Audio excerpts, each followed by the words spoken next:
నేటి దినాన మనం నేర్చుకోబోయే అంశము మనుష్యుడు రొట్టె వలన మాత్రమే కాదు కానీ దేవుని నోట నుండి వచ్చిన ప్రతి మాట వలన జీవించును.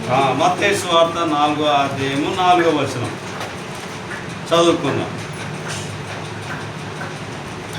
అందుకు ఆయన, మనుషుడు రొట్టె వలన మాత్రము కాదు గాని దేవుని నోట నుండి వచ్చు ప్రతి మాట దేవుని నోట నుండి వచ్చు ప్రతి మాట వలనను జీవించును అని రాయబడి ఉన్నదనెను. మనుషుడు ఇక్కడ ఏమైంది, ఒక సందర్భం జరిగింది. ఏమిటా సందర్భం అని అంటే, యేసు ప్రభు వారిని అపవాది ఏం చేసింది, శోధించింది. యేసు ప్రభు వారిని ఏం చేసిందమ్మా, అపవాది శోధించినప్పుడు అపవాది చెప్తూ ఉన్నది, ఆ 3వ వచనం చూస్తే, ఆ శోధకుడు ఆయన ఎద్దకు వచ్చి, నీవు దేవుని కుమారుడవైతే ఈ రాళ్ళు రొట్టెలాగున్నట్లు ఆజ్ఞాపించుమనెను. ఏం చెప్పిండమ్మా, ఈ రాళ్ళు రొట్టెలాగున్నట్లు ఆజ్ఞాపించమని చెప్పిండు. మొదటి వచనం చదువుతుంది. అప్పుడు యేసు అపవాది చేత శోధింపబడుటకు ఆత్మ వలన అరణ్యమునకు కొనుకోబడెను. 40 దినములు 40 రాత్రులు ఉపవాసముండిన పిమ్మట ఆయన ఆకలి కొనగా ఆ శోధకుడు ఆయన యొద్దకు వచ్చి, నీవు దేవుని కుమారుడవైతే ఈ రాళ్ళు రొట్టెలాగునట్లు ఆజ్ఞాపించమనెను. అందుకు ఆయన, మనుషుడు రొట్టె వలన మాత్రమే కాదు గాని దేవుని నోట నుండి వచ్చు ప్రతి మాట వలన జీవించునని రాయబడి ఉన్నది. అంతటా అపవాది పరిశుద్ధ పట్టణమునకు ఆయనను తీసుకొని పోయి దేవాలయ శిఖరమున ఆయనను నిలువబెట్టి, నీవు దేవుని కుమారుడవైతే క్రిందికి దూకుము, ఆయన నిన్ను గురించి తన దూతలకు ఆజ్ఞాపించును, నీ పాదం ఎప్పుడైనాను రాతికి తగలకుండా వారు నిన్ను చేతులతో ఎత్తుకొందురని రాయబడి ఉన్నదని ఆయనతో చెప్పెను. అందుకు యేసు, ప్రభువైన నీ దేవుని నీవు శోధింపవలదని మరి ఒక చోట రాయబడి ఉన్నదని నీతో చెబుతున్నాను. ఏం చెప్తున్నాడు యేసు ప్రభు వారు? ఒకవేళ నీవు కిందికి దుంకుతే నీ కాళ్ళకు గాని నీకు గాని ఏమీ అపాయం కలగకుండా ఆయన చేతులతో నిన్ను ఎత్తుకొనడానికి రాయబడి ఉన్నది కదా అని చెప్పి అపవాది గుర్తు చేస్తుంది. అపవాది గుర్తు చేస్తే యేసు ప్రభు వారు గుర్తు చేస్తున్నటువంటి మాట ఏమిటంటే, ఏం చేసిండమ్మా,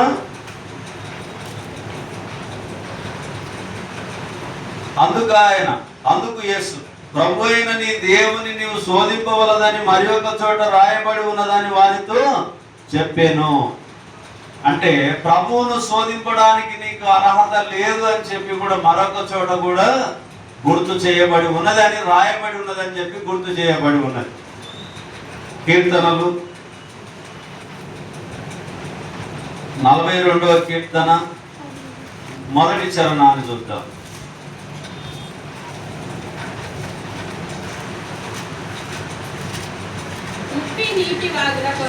తుప్పి నీటి వాగుల కొరకు ఆశపడినట్లు దేవా నీ కొరకు నా ప్రాణము ఆశపడుచున్నది. నా ప్రాణం దేవుని కొరకు తృష్ణ కోరుచున్నది. జీవము గల దేవుని కొరకు తృష్ణ కోరుచున్నది. దేవుని సన్నిధికి నేను ఎప్పుడు వచ్చేదను, ఆయన సన్నిధికి నేను ఎప్పుడు కనబడేదను. చూడండి ప్రియమైనటువంటి వార్త, ప్రధాన గాయకునికి కోరాహు కుమారులు రచించినటువంటి దైవ ధ్యానమై ఉంటూ ఉన్నది. ఈ యొక్క విషయాన్ని గుర్తు చేస్తున్నటువంటి మాట ఏమిటంటే, దుప్పి నీటి వాగుల కొరకు ఆశపడినట్లు దేవాని కొరకు నా ప్రాణము ఆశపడుచు ఉన్నది. మన ప్రాణం ఎట్లుండాలి? దుప్పి నీటి వాగుల కొరకు ఆశపడినట్టుగా మన ప్రాణము దేవుని సన్నిధికి రావడం కొరకు, దేవుని మాటలు వినడం కొరకు ఆశ కలిగి మనం ఉండాలని చెప్పి దేవుని వాక్యము గుర్తు చేయబడుతూ ఉన్నది. ఏప్రిల్కి రాసిన పత్రిక 2వ అధ్యాయము 7వ వచనాన్ని చూద్దాం.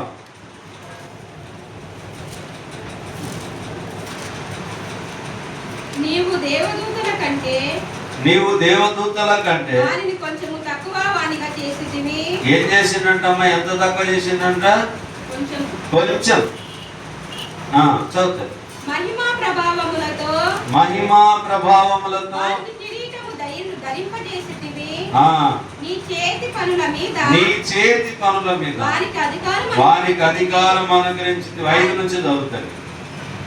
మనము మాట్లాడుచున్న ఆ రాబో లోకమును ఆయన దూతలకు లోపరచలేదు. అయితే ఒకడు ఒక చోట ఇలాగున దృఢముగా సాక్ష్యం ఇచ్చుతున్నాడు.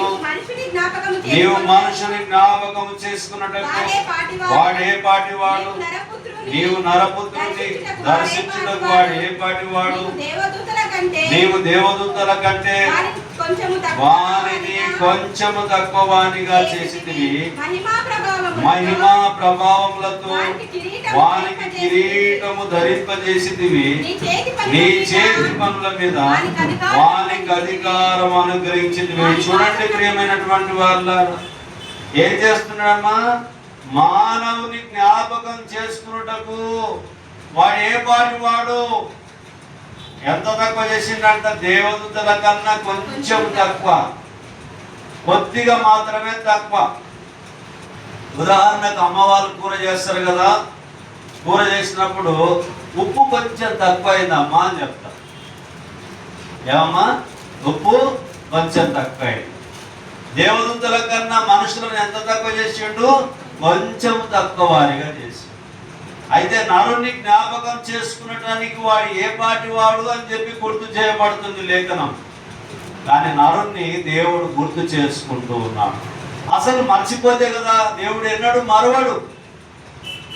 మారని దేవుడవు నీవేనయ్యా, మరుగై ఉండలేదు నీకు యేసయ్యా. సుడులైనా సుడిగుండలైనా వెదలైనా వ్యాధి బాధలైనా మరుగై ఉండలేదు నీకు యేసయ్యా. మరుగై ఉండలేదు నీకు యేసయ్యా. మారని దేవుడవు నీవేనయ్యా, మరుగై ఉండలేదు నీకు యేసయ్యా. సిగురాకుల కొసల నుండి జారిపడే మంచులా నిలకడలేని నా బ్రతుకును మార్చితివే. సిగురాకుల కొసల నుండి జారిపడే మంచులా నిలకడలేని నా బ్రతుకును మార్చితివి. నిలిచియుందునయ్యా నిజ దేవుడవనుచు. నిలిచియుందునయ్యా నిజ దేవుడవనుచు.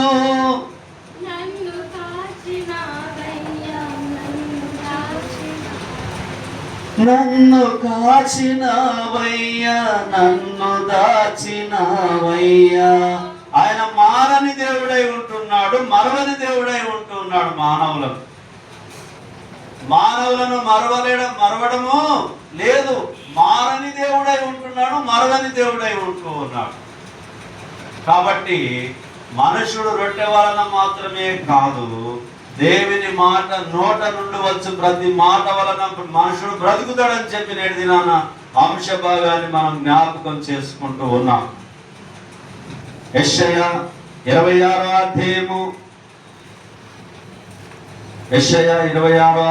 9వ వచనాన్ని చూద్దాం.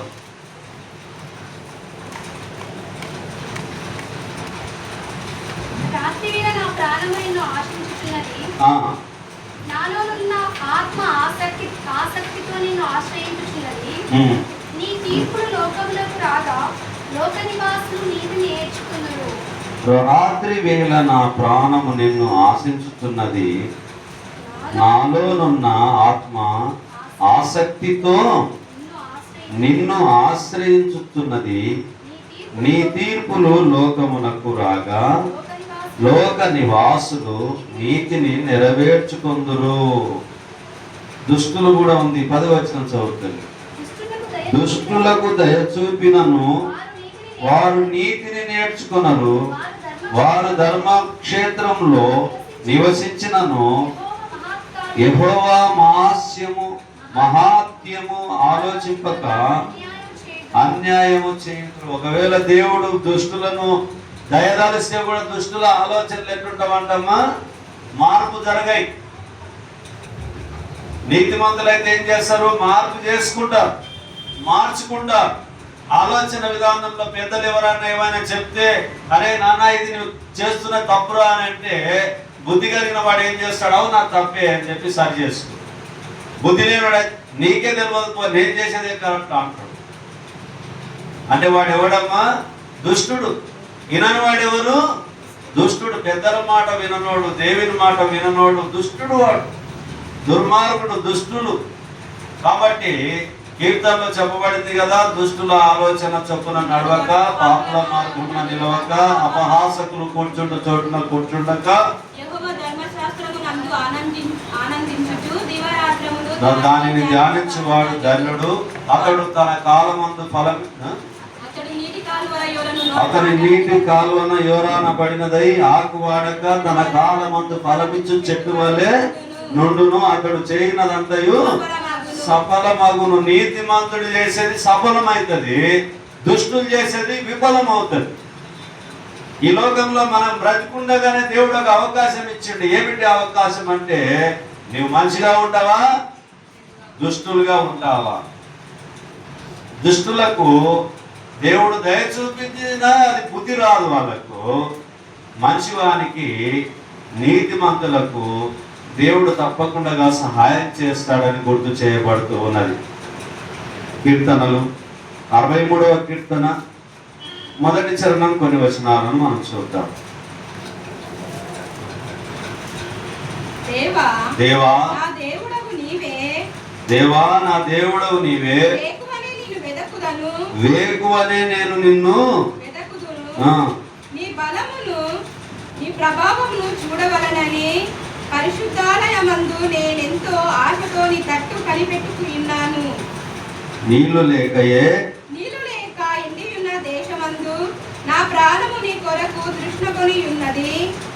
నీ మీద ఆశ చేత నిన్ను చూడవలనని నా శరీరము కృషించుచున్నది. ఇక్కడ 63వ కీర్తన మనం చూసినప్పుడు పరిశుద్ధ మందిరంలో పరిచర్య చేయుటకు దావీదు ఆశపడెను. దేవుని పొగడే విధానమును బలపరచెను. దావీదు యూదా అరణ్యంలో నుండగా రచించినటువంటి కీర్తన ఉంటూ ఉన్నది. దేవా నా దేవుడవు నీవే, వేకువనే నిన్ను వెతుకుదును. వేకువనే నిన్ను వెతుకుదును. ఎప్పుడు వెతుకుతాడమ్మా? నీతిమంతుడు ఎప్పుడు వెతుకుతాడు? వేకువనే. భక్తిపరుడు ఎప్పుడు వెతుకుతాడు? వేకువనే. అంటే కొంచెం ఆలస్యం అయితే భక్తిపరుడు కాదని మనం అనుకోవడానికి వీల్లేదు. ఒకవేళ రాత్రి కాలంలో ఇప్పుడు ఉద్యోగాలు చేసినటువంటి వాళ్ళు చాలా మంది ఒకవేళ రాత్రికి ఆలస్యమై ఉదయకాలమునే వేకువజామున లేవలేకపోవచ్చు, పని ధర్మాన్ని బట్టి. ఏ పని లేకుండా కూడా వేకువజామున లేవనోడు దుష్టుడు, దుర్మార్గులు, అవిధేయులు, దేవుని వాక్యానుసారమైన జీవితాన్ని జీవించినటువంటి వారిగా ఉంటూ ఉన్నారు. మరి నాకున్నటువంటి అలవాటును బట్టి చూస్తే యోహాన్ సార్ అని చెప్పి ఒక ఆయన మనకు సంఘానికి సహాయం చేస్తుండే సార్. చూసిండ్రమ్మా మీరు? చూసింది. చెరుకులమ్మ చూసి, పాంతమ్మ గారు కూడా చూసారు, మరియమ్మ కూడా చూసి. ఇక్కడనే కిరాయికి ఉండమ్మా సార్. టీజేపీ క్యాంప్లో పనిచేస్తుండే సార్ యోహాన్ సార్.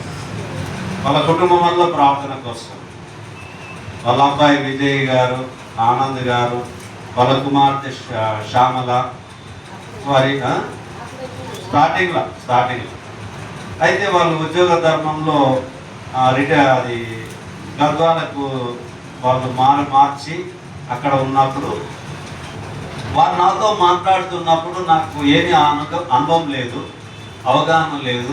కొత్తగా వచ్చిన పరిచర్యకు నాతో చాలాసేపు మాట్లాడుతూ ఉండే ఆయన. మాట్లాడుతూ ఉంటే, అమ్మ ఆశ ఇక్కడ నీవు రామ్మ, నీవు ఒక్కదమ్మ ఇక్కడ అయితే నాతో మాట్లాడుతుండే. ఏం మాట్లాడుతుండే అంటే అన్ని విషయాలు మాట్లాడినప్పుడు జనరల్ మాటలే మాట్లాడుతుండే. నేను లోకానుసారమైన మాటలే మాట్లాడుతుంది. వాక్యానుసారమైన మాటలు నాలో నుండి రాకుండే, వాక్యము గుర్తుకు రాకుండే, వాక్యము నాలో లేకుండే, వాక్యం అవగాహన లేనప్పుడు ఆయన ఒక మాట చెప్పిండు, ఏలియా నీవు ఆత్మానుసారంగా మాట్లాడటం లేదు అని అన్నాడు. ఏమన్నాడమ్మా? ఆత్మానుసారంగా అంటే వాక్యానుసారంగా నువ్వు మాట్లాడడము లేదు. నేను ఏది మాట్లాడితే నువ్వు అదే మాట్లాడుతున్నావు, కానీ వాక్య రూపము వెలుగులో నువ్వు మాట్లాడటం లేదు అని అంటే, అప్పుడు నాకు అర్థమైంది. ఆ రోజు నుంచి చాలా రోజులు నేను ఆలోచన చేసి ఏం చేసినా బాగా బైబిల్ చదవడానికి అలవాటు చేసిన. బైబిల్లో ఉన్నటువంటి కొన్ని మాటలు బట్టి పట్టేటటువంటి ప్రయత్నం చేసిన. ఎక్కడన్నా మాట్లాడినప్పుడు కొన్ని మాటలు, దేవుని మాటలని గుర్తు చేసుకొని మాటల ప్రకారంగా వాక్యం గుర్తు చేస్తూ ఉన్నాం. అంటే ఆయన లేడు, ఇప్పుడు ప్రభునందు నిద్రించి ఉన్నాడు, కానీ ఆయన చెప్పిన మాట నాకు బాగా గుర్తుంది. ఆయన చెప్పిన మాట బాగా గుర్తుంది. ఇప్పుడు ఆయన లేడు కదా, సహాయం చేస్తలేడు కదా అని ఆయనను మరవడానికి లేదు. బుద్ధి మాటలు చెప్పినటువంటి వ్యక్తులను మనం ఎప్పుడు మర్చిపోకూడదు. అది వాక్యమైనప్పటికీ, పెద్దలైనప్పటికీ, ఎవరైనా కానీ మన శ్రేయోభిలాష మంచి మాట చెప్తే దాన్ని మనం ఏం చేయాలమ్మా? స్వీకరించాలి, గౌరవించాలి. అంతేకాకుండా ఇంకొక ఆయన, ఈ జూరాలలో సేవ చేస్తున్నటువంటి పెద్ద ఆయన దావీదు గారు, అమరచింతలో ఉన్న దావీదయ్య గారు, ఒకరోజు ప్రార్థన చేస్తూ ఉన్నా, జేబులో చేయి పెట్టుకొని ప్రార్థన చేస్తున్నాను. ప్రార్థన సమయంలో ఆయన కన్ను జర లేట్ అయి మూసుకున్నాడు. నన్ను చూశాడు. చూస్తే ప్రార్థన అయిపోయిన తర్వాత బాగా గద్దించి ఉన్నాను. ఏమి దేవుడు అంటే నీకు లెక్కలేదా? జేబులో చేసుకొని ప్రార్థన చేస్తున్నావు నువ్వు అని అన్నాడు. ఏమయ్యా, ఒక కలెక్టర్ గారి దగ్గరికి పోతే, ఒక ముఖ్యమంత్రి గారి దగ్గరికి పోతే, అధికారుల దగ్గరికి పోతే చేతులు ఇట్లా పెట్టుకుంటావు, దేవుని వాక్యానికి వచ్చేటాలకు జేబులో చేయి పెట్టుకొని నువ్వు ప్రార్థన చేస్తావా నువ్వు అని చెప్పి నన్ను గద్దించాడు. మరి ఎట్లాయా అని అంటే, ఇట్లా పెట్టు ప్రార్థనలా, దేవుని వైపు ఇట్లా పెట్టు, నువ్వు చేతులు ఇట్లా పెట్టి ప్రార్థన చేయి నువ్వు అని అన్నాడు. అంటే ఆయన కూడా ప్రభునాను నిద్రించాడు పెద్ద ఆయన. ఆయనను కూడా జ్ఞాపకం చేసుకుంటున్నాను. ఎందుకనంటే నా జీవితంలో నాకు బుద్ధి కలగడానికి, జ్ఞానం కలగడానికి ఆత్మీయమైనటువంటి హెచ్చరికలు చేసినటువంటి వారై ఉంటున్నాను. మీరు చూడండి, వాక్యం చెప్తున్నప్పుడు, వాక్యం అయిపోయిన తర్వాత ప్రార్థనలో చూడండి, మన ఈ యూట్యూబ్ ఛానల్లో పెట్టినటువంటి ప్రార్థనలో స్టార్టింగ్లో ఇట్లా చేయి పెట్టి ప్రార్థన చేసే అలవాటు తక్కువ. ఆ తర్వాత పెద్ద ఆయన చెప్పిన తర్వాత ప్రతి ప్రార్థనలో ఇలాగునే చేతులు జోడించి ప్రార్థన ఉంటుంది. అంటే కొంతమంది మాటలు మన జీవితంలో ప్రయాణం చేస్తూ ఉండాలి. మంచి మాటలు మన జీవితంలో ఆస్వాదించే వారిగా ఉండాలి. దాన్ని మనం తిరస్కరించడానికి వీలు లేదు. కాబట్టి నీతి కలిగినటువంటి వారు, శ్రద్ధ కలిగిన వారు, భక్తి కలిగిన వారు ఏం చేయాలి? ఎవరైనా మనకన్నా పెద్దవాళ్ళు చెప్తే, మంచి మాటలు చెప్తే దాన్ని మనము స్వీకరించాలి, వ్యతిరేకించవద్దు. దేవుని మాటలను ఆ ఇద్దరు ఆ విషయాలు చెప్పారు. చెప్తే యోహాన్ గారు చెప్పినప్పుడేమో వాక్యం గుర్తుండాలి, వాక్యంతో మాట్లాడాలన్న ఆలోచన వచ్చింది. దావీదు గారు చెప్పినప్పుడేమో ప్రార్థన చేసినప్పుడు చేతులు జోడించి ప్రార్థన చేయాలన్నది ఆలోచన వచ్చింది. ఇంకొకసారి దీన్ దయాల్ గారు మనకు మీటింగ్స్ ఉన్నప్పుడల్లా పెద్ద ఆయన వస్తాడు కదమ్మా, దీన్ దయాల్ సార్. ఆ క్యాలెండర్ మీద వాళ్ళ అబ్బాయి వారు ఉంటారు. ఆ సార్ ఒక మాట ఏం చెప్పిండంటే, బైబిల్ తరగతుల్లో క్లాసులు జరుగుతూ ఉంటే ఆయన ఒక మాట చెప్పాడు, సేవకుడు అని అంటే ఆదివారం మాత్రమే సేవకుడవా నీవు అని ప్రశ్న. ఏ ప్రశ్న అమ్మా? ఆదివారం మాత్రమే నువ్వు సేవకుడవా, మిగిలిన రోజులు మరి ఏమి అని ప్రశ్న. దాని ద్వారా వాక్యం చెప్పిండు సార్, యెహోవా కార్యంలో శ్రద్ధగా చేయవాడు శాపగ్రస్తుడవును గాక అన్నాం. ఇంకొకటి, ఎవరైనా నీకు సహాయం చేస్తున్నారు అని అంటే, పరిచర్య నిమిత్తం సహాయం చేస్తున్నారు అని అంటే, నీవు దేవుని పని చేయాలని సహాయం చేస్తున్నారని, దేవుని పని కొరకు నువ్వు ఖర్చు పెట్టాలని, దాని కొరకు నువ్వు ప్రయాసపడాలని చెప్పి. ఉదాహరణకు ఒక కూలి పని చేసేటటువంటి వ్యక్తి కూలికి పోయింది అనుకోండి, కూలి ఎందుకు కొరకు ఇస్తారు? ఆ పని చేయడానికి కొరకు కూలి ఇస్తారు. పని చేయకపోతే కూలి ఇవ్వరు. నేను వచ్చి చూసినా చూడకపోయినా దేవుడు మిమ్మల్ని చూస్తున్నాడు అని చెప్పి గుర్తు చేసి. మరొక ఆయన నతానేల్ గారు ఫస్ట్ చర్చి ప్రారంభంలో యోహాన్ సారు నతానేల్ సారు వాళ్ళే చర్చికి రెండు విషయంలో సహాయపడ్డారు. వాళ్ళ యొక్క ఆలోచనతో ఆత్మకూరల్లో తిరిగి జల్లెడ బట్టి ఈ స్థలాన్ని సెలెక్షన్ చేసి తీసుకున్నాం. అప్పుడు ఒక ఉల్లాసం ఏముందంటే, ఎక్కడ మీటింగ్ జరిగితే అక్కడ పోవాలన్న ఆలోచన కలిగి ఉంది. ఆయన ఉండి ఒక మాట ఏం చెప్పిండు అని అంటే, అక్కడ ఒక సేరు, ఇక్కడ ఒక సేరు, ఇక్కడ ఒక సేరు బియ్యం తెచ్చుకొని నువ్వు తినేదానికన్నా ఒకే దగ్గర ఒక 50 కిలోల బస్తా 25 కిలోల బస్తా తెచ్చుకొని తిని మట్టుకుండలే కదా అని చెప్పి ఆ సార్ చెప్పారు. అంటే దాని అర్థం ఏంటంటే, రోజు ప్రయాణం అయిపోయి ఆ ప్రాంతంలో పోయి ఈ ప్రాంతంలో పోయి అక్కడ ఇక్కడ పోయేడు దానికన్నా, పరిగెత్తి పాలు తాగేదానికన్నా నిలిచుండి నీళ్ళు తాగాను. అంటే నా జీవితంలో, నా ప్రయాణంలో జరుగుతున్నటువంటి జర్నీలో చాలా మంది పెద్దలు, గొప్ప వాళ్ళందరూ కూడా నాకు చెప్తున్నటువంటి మాటలను నేనేం చేసుకుంటున్నా? స్వీకరిస్తూ ఉన్నా, జ్ఞాపకం చేసుకుంటూ ఉన్నా. అందుకనే నేను ఎక్కడ ఏ మీటింగ్లకు ఎక్కువ శాతము పోవడము లేదు. ఇంటి దగ్గర ఉండి ఎవరైనా ప్రార్థనలకు, అమర్చింతల బలవాగా పిలుస్తారు. ప్రార్థనలకు, తొట్టె కార్యక్రమాలకు, ఏదైనా కార్యక్రమాలు ఉన్నా ఆ ప్రాంతంలో పిలుస్తారు. చిన్నగా చేసుకుందాం అన్నప్పుడు నన్ను పిలుస్తారు. పిలిచినప్పుడు వాక్యాన్ని పోయి పంచుకుంటాం.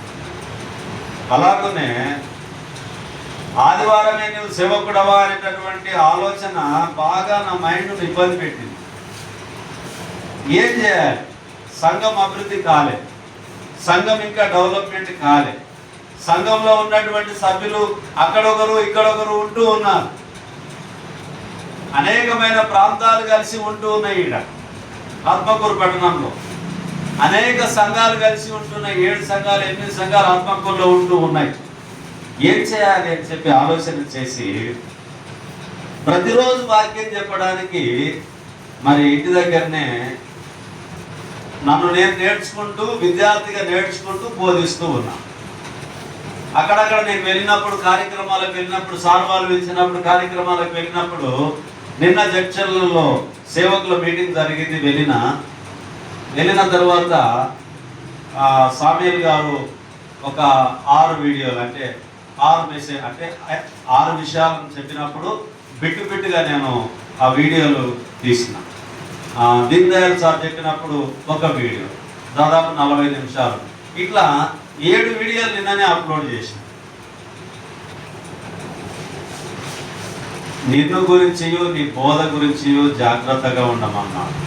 మనల్ని మనము పరిశీలన చేసుకోవాలి. ఒంటరిగా ఉన్నా ప్రజల్లో ఉన్నా ఎక్కడ ఉన్నా కూడా మన విశ్వాసం దెబ్బతినకుండా మనం ఉండాలి. దేవుడు మనకిచ్చే అవకాశాన్ని మనం ఏం చేయాలి? సద్వినియోగము చేసుకోవాలి, దుర్వినియోగము చేసుకోకూడదు. మనుషుడు రొట్టె వలన మాత్రమే కాదు కానీ దేవుని నోట నుండి వచ్చి ప్రతి మాట వలనను జీవించు. అప్పుడు పార్టీలో పనిచేసేటప్పుడు పెద్ద హోదా ఉన్నప్పుడు మీ దగ్గరికి సందకు వస్తుంటే అందరి దగ్గర ఆత్మకూరు, చుట్టుముట్టు, మామనార్, ఉమ్మడి మామనార్ జిల్లాలు అందరి దగ్గర తిరిగిన. చాలా వరకు నాకు పరిచయాలు ఉన్న వాళ్ళకల్లా తిరిగి మనసు వసూలు చేసిన. ఇప్పుడు ఎవరినైనా ₹1 అడగాలంటే మనసు వస్తలేదు. ఇప్పుడు ఎవరినైనా పరిచయ నిమిత్తం కూడా ₹1 అడగాలనుకుంటే కూడా నేను ఎవరిని అడుగుతున్నా? ఫస్ట్ దేవుణ్ణి అడుగుతున్నా. నాయనా, ఈ అవసరతలు ఉన్నాయి, నీ చిత్తం ఇది కొనసాగించడానికి. మీ వాక్యం చెప్తుంది ప్రతి అవసరాన్ని తీరుస్తానని మీరు సెలవిస్తూ ఉంటున్నారు. మీకన్నా నమ్మదైన వారి భూమి మీద ఎవరు లేరని దేవుని వాక్యం గుర్తు చేస్తూ ఉంది. మీ వంటి వారు ఎవరు లేరని దేవుని వాక్యం గుర్తు చేస్తుంది. మీ మీద ఆధారపడ్డవారు పడిపోయినట్టు కానీ, చెడిపోయినట్టు కానీ, నష్టపోయినట్టు కానీ, నాశనమైనట్టు కానీ దేవుని వాక్యంలో లేదు. కాబట్టి నీవే నాకు ఆధారభూతుడవై ఉంటున్నావు అని చెప్పి దేవుని మీద ఏం చేస్తున్నామా? ఆధారపడి ప్రార్థన చేస్తుంది. ప్రతిరోజు ప్రార్థన చేస్తుంది, ప్రతిరోజు వాక్యం బోధిస్తుంది. ఇలా ఉండడం వల్ల మనకు ఆత్మకూరు పట్టణంలో ఏ రోజు ఒక్కొక్క ఆదివారం అయితే నా జేబులో ఒక రోజు డబ్బులు కూడా లేకుండా ఒక్కొక్క ఆదివారంలో దేవుడు జ్ఞానమ్మ గారినో, కాంతమ్మ గారినో, ఏసన్న గారినో, మరియమ్మ గారినో, సన్నిధిలో ఉన్నటువంటి జ్యోత్యమ్మనో, మహిమ జ్యోత్యం ఎవరినో ఒకరిని, ప్రేమిలమ్మనో ఎవరినో ఒకరిని దేవుడు ప్రేమిలమ్మను ప్రేరేపించి ఆ రోజు లేని రోజు వాళ్ళు తీసుకొచ్చి ఇస్తుంటే అప్పుడు దేవుడికి నేను కృతజ్ఞతాస్తుతులు చెల్లిస్తాను. ఎందుకంటే ఆయన పనిని ఆయన ఎప్పుడు నిర్లక్ష్యం చేసుకోడు. దేవుని పనిని ఎప్పుడు ఆయన ఆటంకం చేసుకోడు. దేవుని పనిని ఆగిపోనీయడు. నే సాగేదా యేసునితో నా జీవిత కాలమంతా, నే సాగేదా యేసునితో నా జీవిత కాలమంతా. మనం ఎప్పుడైతే దేవుని మీద ఆధారపడతామో దేవుడు ఏం చేస్తాడమ్మా? మన అవసరతను దేవుడు తీరుస్తాడు.